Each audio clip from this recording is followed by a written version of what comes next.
Welcome to সেউতিস kitchen. আসসালামু আলাইকুম। বলুন তো এইটা কি ভাজি? আপনারা কেউ বলতে পারবেন? এটা আসলে আমার পছন্দের একটি ভাজি, মোচা ভাজি।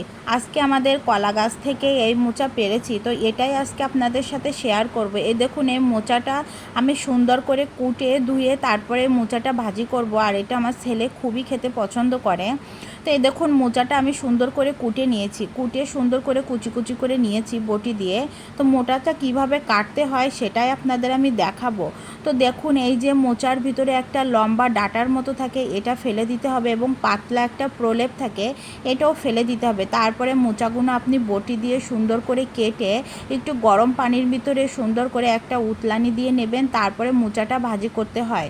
তো এর জন্য প্রথমে কড়াইতে আমি সুন্দর করে তেল দিয়ে নেব পরিমাণ মতো। তো পরিমাণ মতো তেল দেওয়ার পরে সেখানে আমি পেঁয়াজ, রসুন, কাঁচামরিচ, হলুদ, লবণ সব একত্রে সুন্দর করে নিয়ে মোচাটা একসাথে দিয়ে আমি ভাজি করব। আর এখানে আমি একটু চিনিও অ্যাড করব। তো চিনিটা অ্যাড করলে মোচা ভাজিটা খেতে ভালোই লাগে, কারণ মোচা ভাজিতে রক্ত পরিষ্কার হয়। তো মোচা ভাজিটা আমার কাছে ভালো লাগে, সেই সাথে আমার ছেলেও খুব পছন্দ করে। তো এভাবে আমি মোচাটা ভাজি করতে থাকবো। দেখুন, আমার মোচা ভাজিটাও প্রায় তৈরি হয়ে গেছে। তো রান্নাটা যদি ভালো লাগে অবশ্যই লাইক ও শেয়ার করতে ভুলবেন না। আল্লাহ হাফেজ।